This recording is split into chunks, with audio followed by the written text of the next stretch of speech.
12 signs. Someone is pretending to be rich. Fake wealth exposed. I was sitting at brunch last Sunday with a few friends, just having a normal conversation, when something caught my attention in a way I didn't expect. This guy walks in wearing a Gucci belt, off-white sneakers, and a perfectly styled outfit that looked like it had been planned down to the smallest detail. But what really stood out wasn't even what he was wearing.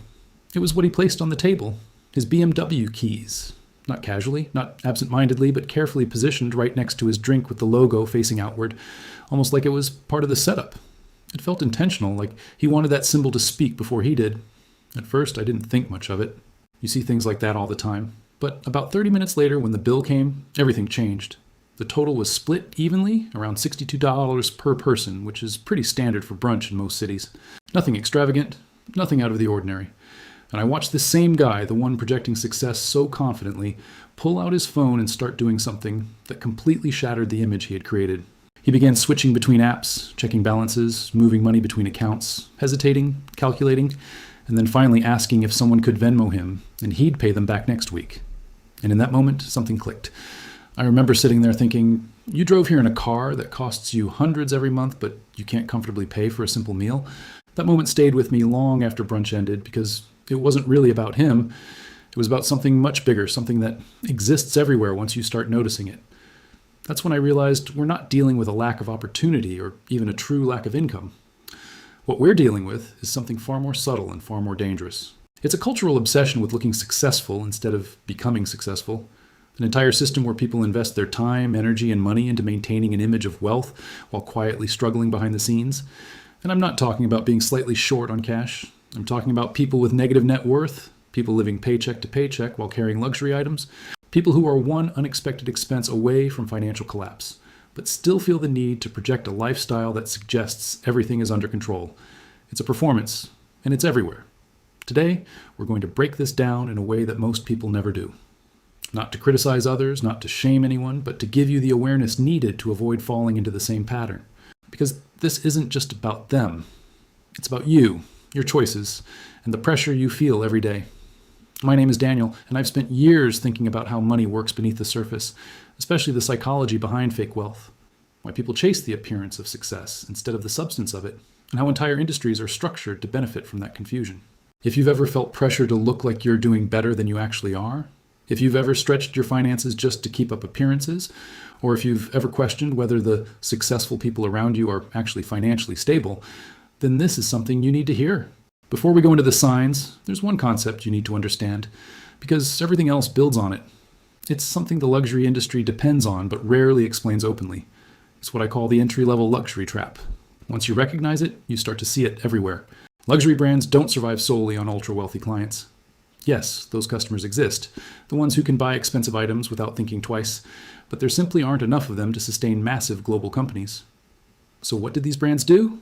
They created a second tier of products, items that are more affordable but still carry the same branding and status signal. These products aren't designed for the wealthy. They're designed for people who want to feel wealthy. That's why you see relatively accessible luxury items like designer accessories, entry-level vehicles, and lower-priced branded goods.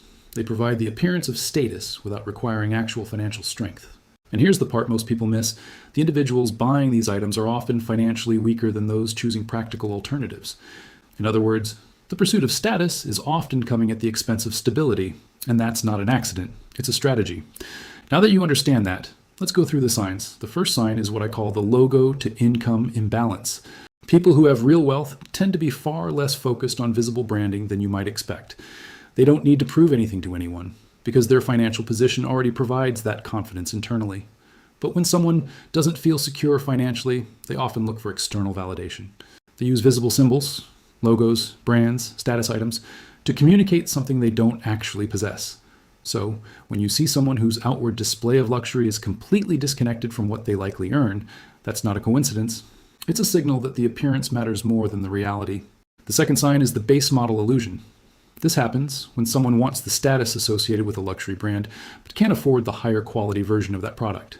So they choose the most basic option available, sacrificing functionality and value just to access the label. From the outside, it still looks impressive, but underneath, it often lacks the features, performance, or reliability of more practical alternatives. This is a perfect example of choosing perception over substance, paying more not for quality, but for recognition.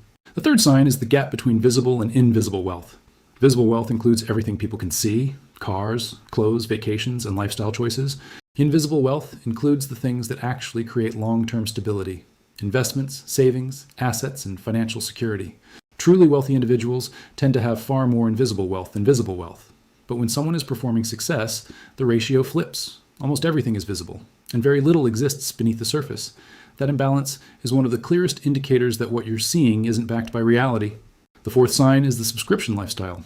Instead of owning assets, people maintain access to them through ongoing payments: leasing cars, renting luxury items, paying for memberships. These create the illusion of ownership without ever building equity. Over time, this approach becomes significantly more expensive while producing nothing of lasting value. It's a cycle that keeps people financially stuck while allowing them to maintain appearances. The fifth sign is the content-first mindset. When someone is genuinely secure, they don't feel the need to document every experience.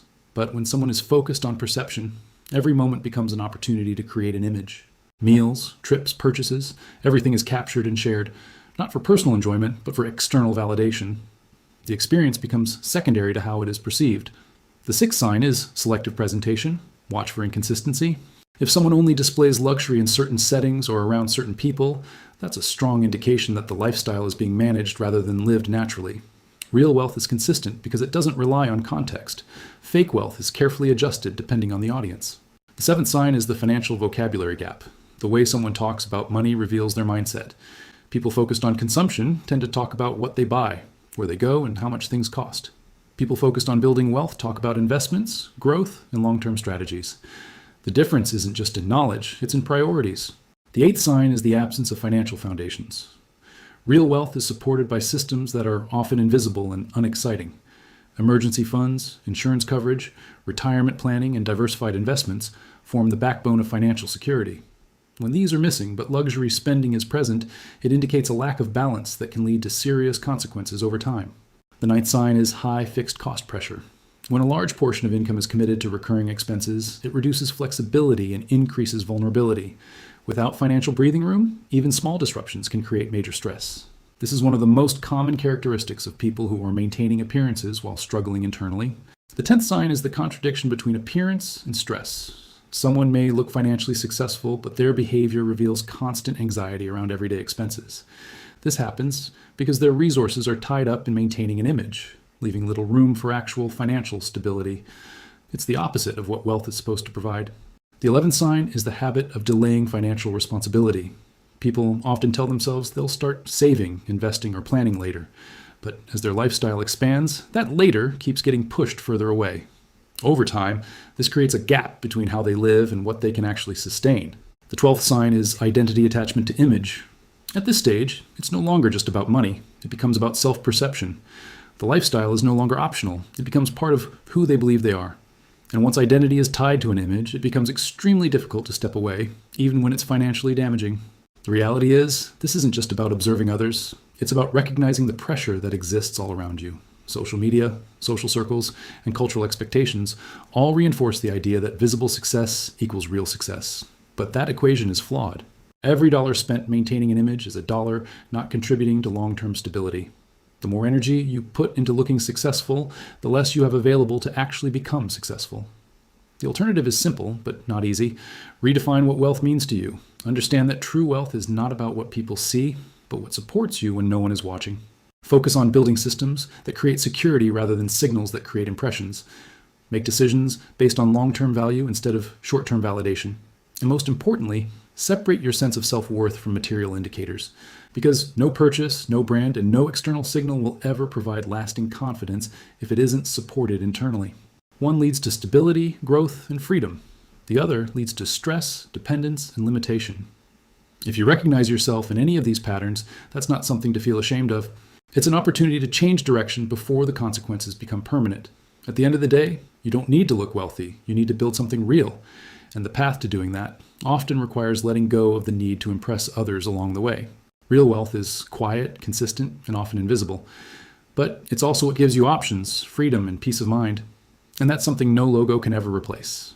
If this made you think differently about money and success, make sure you stay connected. Because there's a lot more to uncover about how financial systems, psychology, and culture interact to shape the decisions we make every day. And the more aware you become, the easier it is to avoid the traps that keep most people stuck.